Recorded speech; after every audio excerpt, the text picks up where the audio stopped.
It's so interesting, the aspect of privileged information. I grew up watching Doctor Who and Star Trek, the original series. And I knew I enjoyed those series. I knew I found them very resonant. What I had no idea of at the time was that there was privileged information in those scripts, and there was channeled information in those scripts that talked about real narratives, real technology, real entities, and it was all secreted in there, how it's always been. When information is buried or suppressed, it always leaks out somehow or another. And sometimes it's through secret groups leaking information to writers, filmmakers, script writers, and sometimes it's because the information is provided by the other company we have from Close Encounters, or it's channeled information. And so that's why you can go to fiction and find a lot of actual information in it. I was watching The Eternals the other day with my kids, and I kept saying as they were watching it, hey, that's in my book. That's in Echoes of Eden. And in the end, I had to leave the room because they just wanted me to leave so they could watch the movie. It was beautifully written, I think, and layered with esoteric and ancient information. So much of what I've learned from Plato is now being taught in the Marvel Universe, and it's being done very deliberately, and I think in a very positive way. I think we can be provided with information through fiction. We resonate with it. We know there's something deeper to it, and it may be further down the track as we start doing our own research or reading ancient sources or listening to ancestral narratives, that we begin to recognize the themes and think, wait a minute, I've heard that before. And we begin to recognize the value of what we call storytelling.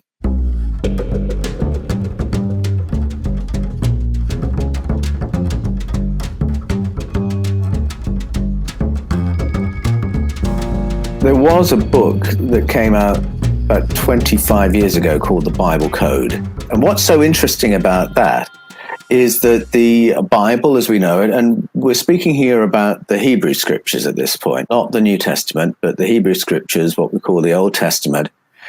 It is a book today, but it hasn't always been a book. It's a collection of books, a collection of writings. Even the individual books of the Bible, like Genesis, are libraries of ancient stories.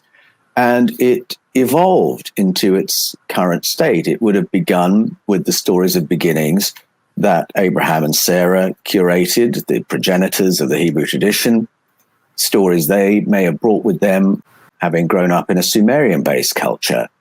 And then at some point, those stories were added to, and you get the Pentateuch, a set of writings that are created to teach the Mosaic law. They pulled together some other stories, glued them together, and then reworked them all to teach the Mosaic law. And then there's a further set of editions and another edit or redaction, and we get the Deuteronomistic history. Then more books are added, so you get the major prophets, and then more books are added, so you get the minor prophets. And then in the 6th century BCE, as part of the Reformation of Judaism, to turn it into a strictly monotheistic religion in practice and in scripture, a major redaction was done to rework the whole thing so that it would appear to be a seamless story of God from beginning to end. So you can see how it's evolved. Different moments in that story happened for political reasons. We have a stage that's there to endorse the Mosaic law, the Yahwistic laws, the Davidic monarchy, the Levitical priesthood. Then the final one is monotheism, needs to clean up what Judaism has been for centuries, turn it into a monotheistic story. And you would think by the time all those changes have happened, you would have a hot mess, but you don't. And in fact, the curation of the ancient stories has been done so faithfully, and the redactions have been done so openly, that you can still see the earlier shape of the stories. And where my books go, the Eden series, look at what were these stories in the beginning. And we go back to the Elohim stories and realize that prior to the reworking, what we're looking at is a sequence of stories about paleocontact from different periods of human history and human prehistory, before humanity. All that is in there to be plumbed. When you do that, it's like taking the red pill in the Matrix. A whole other world opens up. That was my experience. But that is not to demonize the editors and redactors who made the changes, because in fact, in that final redaction, there was profound information laid into the text. And I think that's where the encoding that books like the Bible Code look at is to be found. And there are spiritual traditions that just go to that layer and look at what was the information laid in at that point. The leading information is there is only one God, and by God we mean the source of the cosmos and everything in it, that in which we all live and move and have our being, to quote the Apostle Paul. But that was what they understood by God and words associated with. And that's, I think, a wonderful and profoundly important idea. But beyond that, there's other information that is in that top layer, in the shape of the scriptures as they are today. And so there are ancient spiritual traditions that go there and disencode that, and books like the Bible Code that go there and disencode that. I'm right at the other end of the spectrum saying, I want to look at what these were in the beginning, the earliest information we can find here, because I want to peel back all the layers of accretion and interpretation that's been put over the top of it and get back to the core of what was it in the beginning, what information was it providing us, and how does that help us in the present day.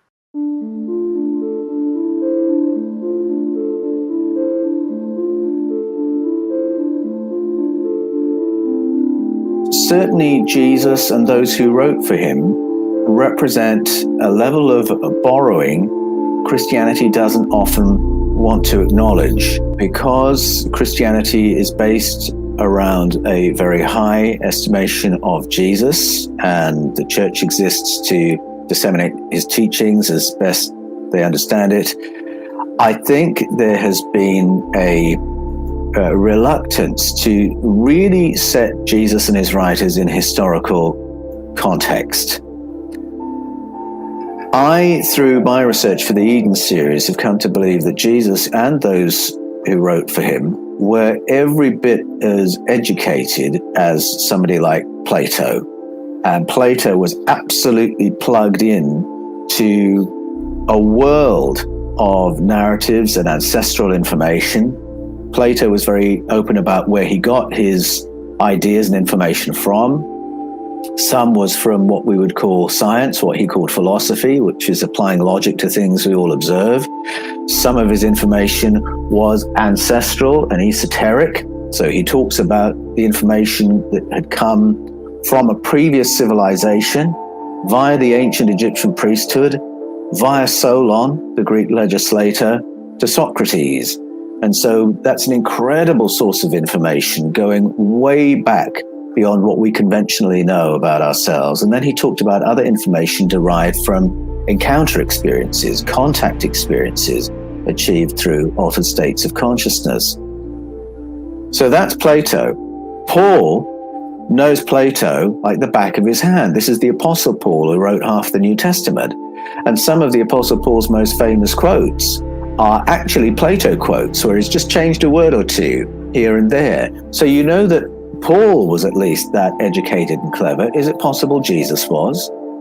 Canonical Gospels, we don't know anything about Jesus's life, really, other than the story about his birth, which belongs to a whole family of stories about star children, once you set that in context. And then he appears as an adult with his teaching and healing ministry. Is it possible that he was a seeker of truth and a student of world mythology, world wisdom in the same way that Plato was? Is it possible he was at least as learned as him? Is it possible he had actually traveled? Because the world in that period was very travelable. Hints there that Jesus was very well connected with wealthy merchants who were traveling the world, and he could easily have gone to other countries and sat at the feet of other teachings and come back with that information. And if that is the case, it would give some explanation as to why in the New Testament you're seeing what look like references to Eastern thought and even Eastern texts that make their way into Paul and into the Gospels. So I think there's a lot more information and knowledge that provides the seedbed for the writings of the apostles, those who wrote for Jesus. Christians tend to look at the teachings of Jesus as if they are in a bubble, as if they bear no relation to the history of world thought, as if they bear no relation to the thought of other cultures. And I think there are many reasons for this. Some are purely cultural, our own biases. Some are to do with the way the Hebrew scriptures were redacted that sets them over and against everybody else's stories. And I think we miss a great deal by seeing it in a bubble and not saying, oh, Paul has taken Plato here and he's given it a twist. Let's see how much of Plato he's embracing and what he's adding or taking away. I mean, that's called source criticism, and that's how you understand a text. And I think we really need to start using those kinds of tools to be able to say without fear, I love Jesus, I love his teaching, but I can see that the way it's presented here is keying in to thought and story from ancient Egypt, or it's keying in here to Plato's version of the hero's journey. You can't read the beginning of John's Gospel without seeing it in the context of Plato's hero's journey, for instance. And then when you get to the Apostle Paul, who is wanting to emphasize that the story of Jesus doesn't end with him dying on the cross, he appears to be making references to Eastern sources, to the Mahaparinirvana Sutra. Why on earth would he do that if we take this at face value as a statement of historicity? And so this is somewhere where I'm going in the fourth in the Eden series, beginning to set these stories in their wider context. I asked, what was the Bible before it became a story about God? What was the religion of Jesus, if I can put it that way, or the philosophy of Jesus before institutional Christianity formed and provides the lens through which we now look at Jesus? So I want to open up something of that world. And in escaping from Eden, my world and my paradigm has opened up through translation. And then in Echoes of Eden, I've gone to sit at the feet of guardians and elders of traditional cultures and realized that this information has always been there. It has never gone away. Despite the best efforts of the powers, this esoteric information, the wisdom of the ages, has always survived and always resurfaced.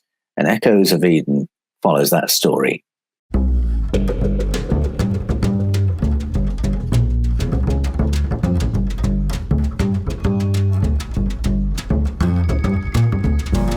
Because of the very rich correlations between the telling of the story of Jesus and other ancient story, some people do conclude, well, this is just the latest telling of that story and there's no history here. My position is different to that. I believe there was a historical figure, Jesus of Nazareth, but I think the way his story has been told by those who wrote for him is informed by all those other stories, deliberately keying into these other themes. And I think you can see that within the scriptures that we have, the canonical ones and the Gnostic ones. But then I think when the Roman Empire got its hands on Christianity, endorsed it, and then morphed it into the Imperial Department of Religion, I think it deliberately distorted what Jesus was on about. Christianity became a religion of worship and obedience, of fearfully tiptoeing around a God who would consign you to eternal conscious torment if you weren't on his side. It becomes a religion of passivity and compliance where you can't distinguish between good citizenship and being a Christian. Whereas you've only got to go to the canonical Gospels to see that the figure of Jesus does not fit with the Christianity that emerged in his name.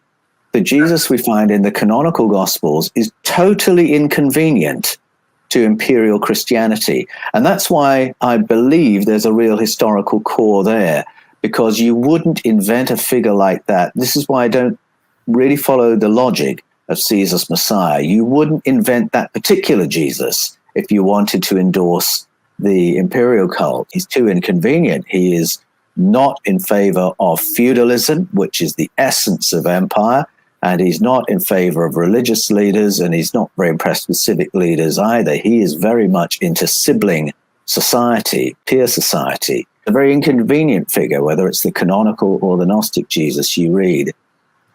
But the way his story is told in the beginning absolutely fits within these much older stories, and the way that is distorted gives us a little picture of what the powers like to do from age to age. The mainstream religion will be institutionalized and morphed into a feudal structure where the state powers can do business with those at the top of the tree, the senior religious leaders. I mean, in Britain, for instance, the senior bishops sit in the House of Lords. So it's all brought within that feudalized structure and gives a religious gloss and a religious imprimatur to the idea that we should all be paying, praying, and obeying while the elites make all the decisions. So that's my take. Real historic Jesus, but told in a very rich way and then distorted in a rather dark way.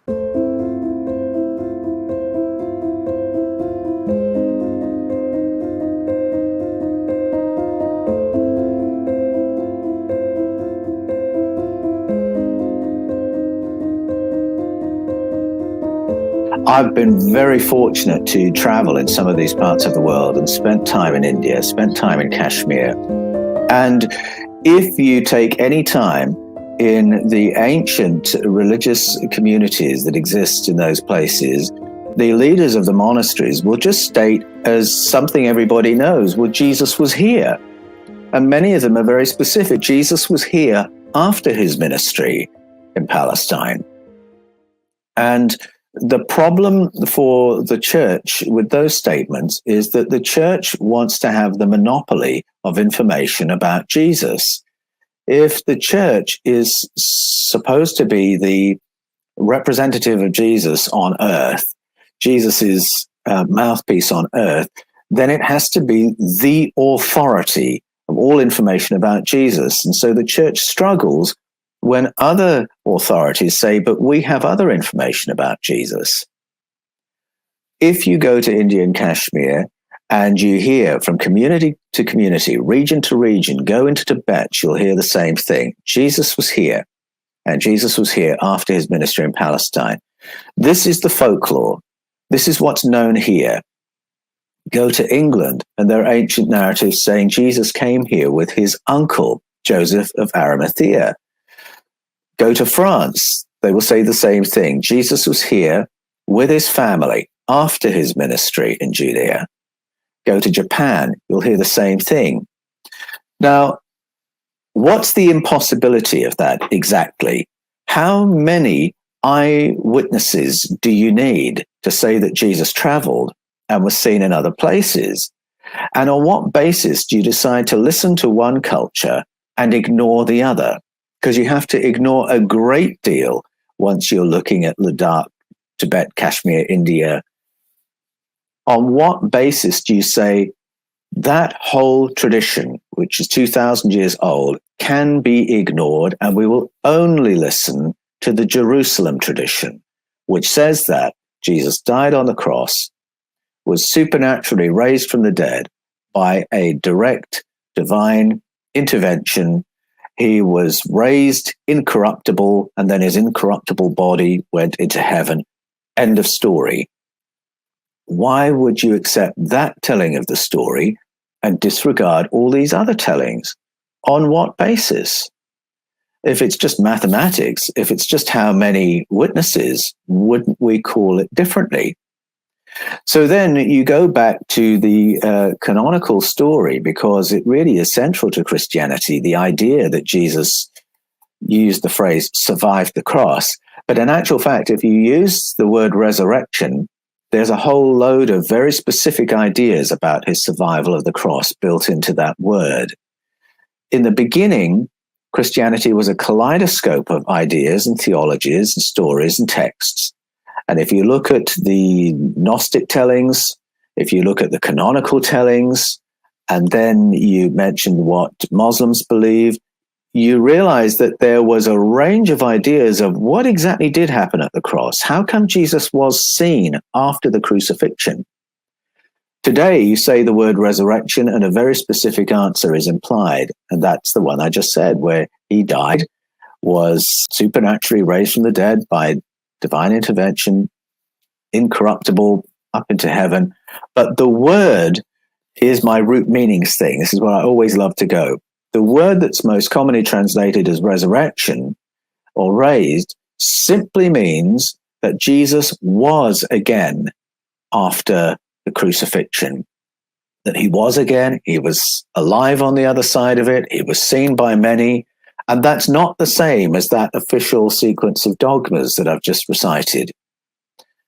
He could have been again after the cross for a number of reasons. Could be that orthodox view, or it could be that he survived it. Some people took 6 days to die through crucifixion. Jesus was on the cross for 6 hours. We know just from the canonical telling of the story that the reason it was only 6 hours is that some powerful person or persons said, there is going to be a riot if you don't take those bodies down now. We are going into a holy day. It's going to be evening very shortly. And if those bodies are there on a holy weekend, you are going to have trouble. And I mean the entire Jewish population. Now, I believe that was Joseph of Arimathea and maybe one or two others with him, but it was somebody very, very powerful. And that conversation absolutely had to happen if we believe what the canonical Gospels say. So the bodies come down. He's only been on there for 6 hours. He's given something to drink and appears to die very shortly after that. They're going to break the legs just to ensure that people are dead. And someone says, no, look, this one's dead. So they spear him. And somebody is there to say, that's quite enough. I've got papers. I'm taking that body. And the Gospels say that was Joseph of Arimathea. Give me that body. And so the soldiers give him that body. And then the story goes, he's seen alive afterwards.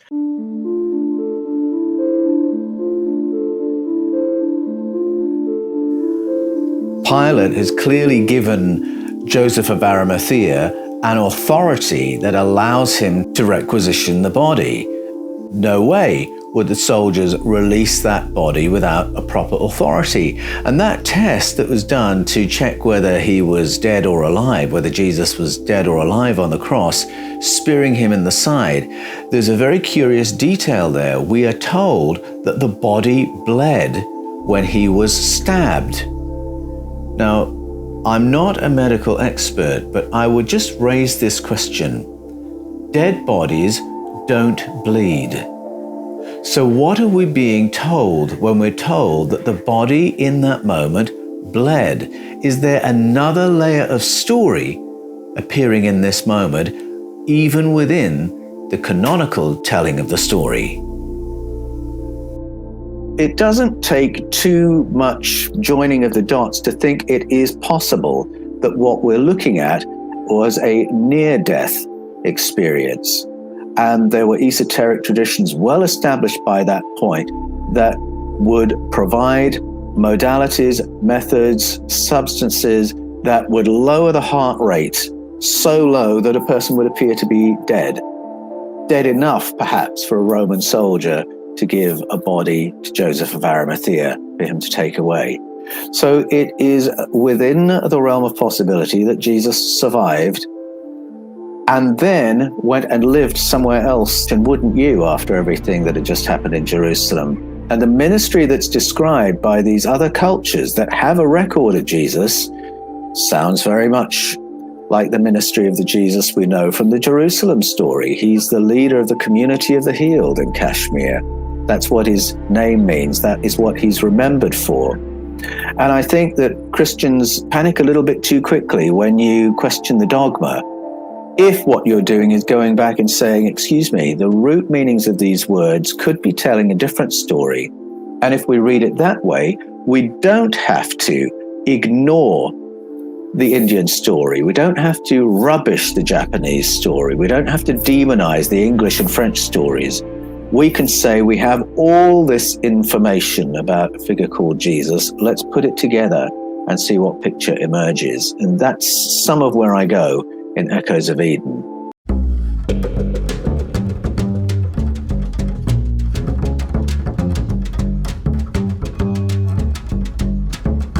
The interpretation I've given just now is really based on still quite a fundamental, tight reading of the text. But it's fair to say you might not have to read it that way. This is a telling of the story. If you can accept that the Apostle Paul is appealing to Greek thought and Eastern thought in the way he tells the story, if you can accept he may even be quoting the Mahaparinirvana Sutra, which is all about transcending death, when he talks about Jesus transcending death, then you have to stop and think, what we're listening to here is either a pure story or it's the interpretation of events, helping people to cope with a story that has ended rather abruptly with an empty tomb and we don't know where Jesus is. I think all that is going on, and I do believe that the Apostle Paul was a theologian, a scholar, and was being quite profound in the way he is telling the Jesus story. And perhaps we shouldn't take it all at face value and read it in a fundamental way. There's a little bit of scope here for understanding what might have happened.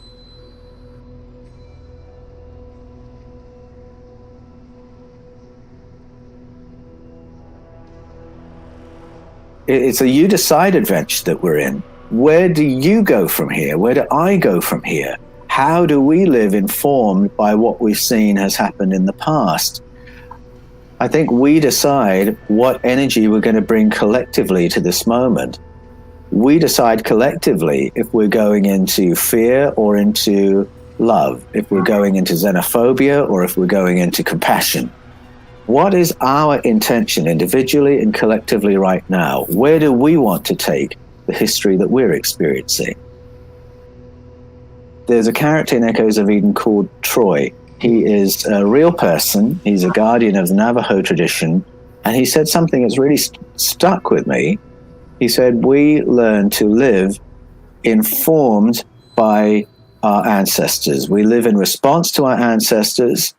And as we make our decisions, we try and do that on the understanding we're deciding for 7 generations into the future. And that might sound like a lot of pressure, but I actually find that very, very inspiring. And it can lift my decision-making out of the mire of being pushed and pulled by what the media is feeding me from day to day. And I can think, if I'm thinking 7 generations from now, then how am I going to lead the life of the family Wallis in 2022? What will ennoble and empower the Wallis family line, to make it sound very grand, if I'm looking 7 generations into the future? When we think that way, it can help us deal with difficult circumstances in the present and get our decision-making happening at a higher, more evolved way. And I do believe we have support in that. Every one of us is a team effort. And we are not here like in an exam where you are not allowed to confer or compare notes. You're on your own. You're going to fail or succeed at this exam. It's not like that at all. The learning exercise is huge and it's cosmic and it's collective. So you have team around you here. And there may be people that you recognize and think, I know you're on my team. But we have our invisible team and our higher team as well. And this is some of the esoteric information I talk about in Echoes of Eden, the information we have from our pre-material existence, from our spiritual ancestors, from other entities who are actually very interested in supporting our progress through life. And I think plugging into all that is really exciting and very empowering and makes for a far more interesting life. When you reach a certain age, you do begin thinking not so much about your own life career, so to speak. You do start thinking, how can I support and help people who will go further than me, who will live further into the future than me, and who will learn more than I have learned? How can I support that in the here and now?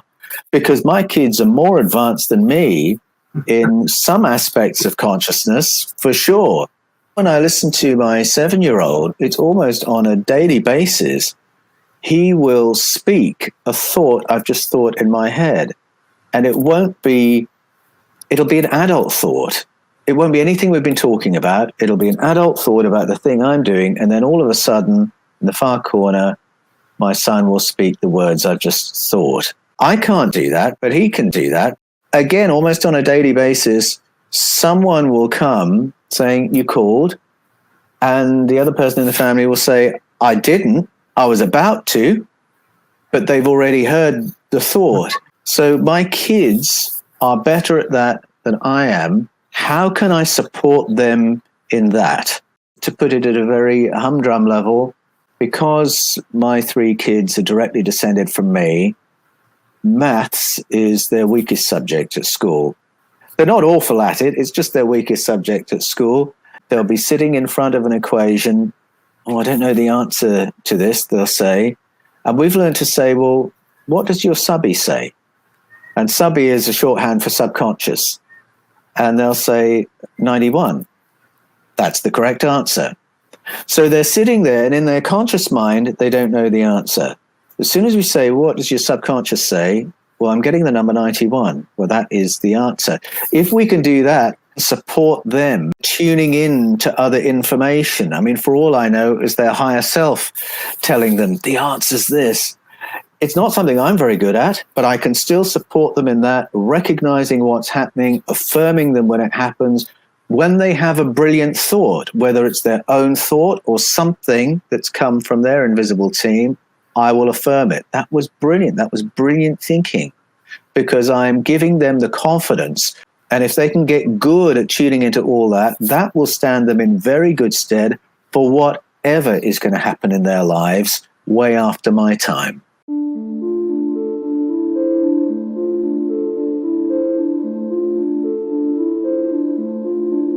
That is the human experience, to have contact experiences. And if we were to go to our traditional elders, they would say, oh, the person who's helping you is this.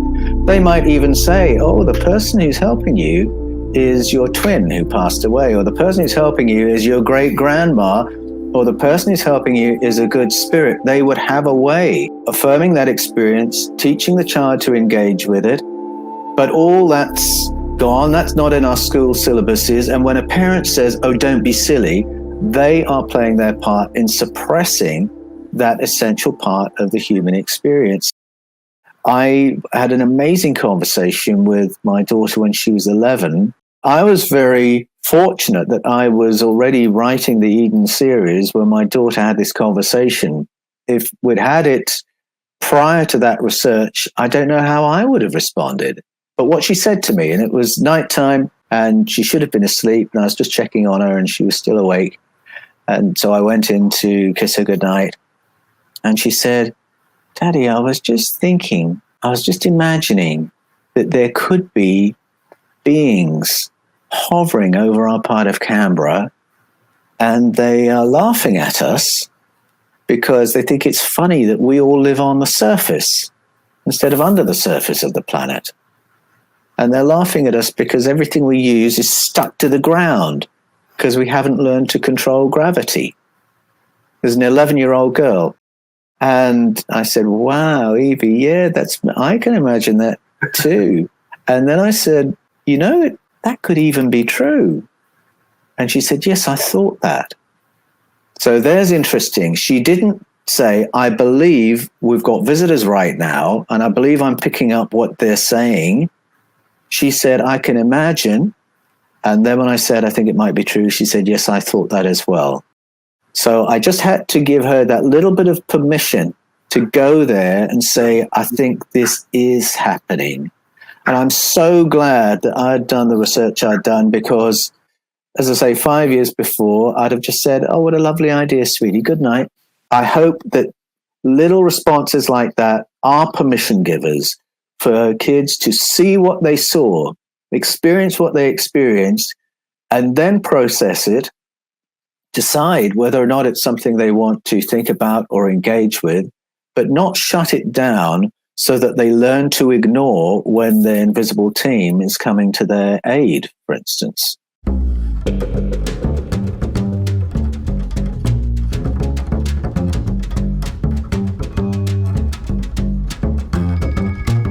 People do sense that they could be cleverer, that there are bits of their brain they're not using fully.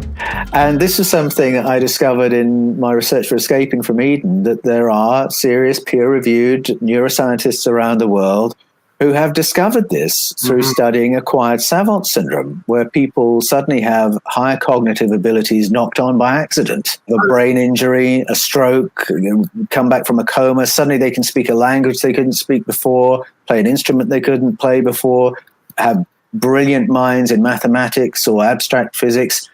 And these scientists are saying we all have these abilities in our brains in the off position.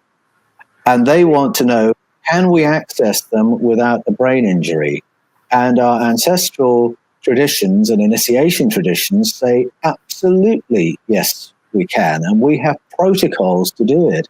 And that's why cultures all around the world have curated mystical and shamanic ceremonies, rituals, precisely designed to switch these abilities on. The idea that we can use our brains better, access more of what's in there, I think is actually very powerful, is ages-old information, and is one of the exciting things about the journey of life, working out how awake can I get? Are there specifics to being more conscious? Is it possible that the flashes of precognition is something I can nurture? And our ancestors would say yes, yes, and yes. The new science would say the answer to that question is to do with the plasticity of the brain, that the brain can program and reprogram itself to do the things you want and need to do. But as even using that language, you realize that the paradigm here is that we use the brain. Okay, so we are not the brain. And so who's the we? Well, Plato says that the we is conscious beings, that we are conscious beings before we become material beings. So the conscious being is using the brain.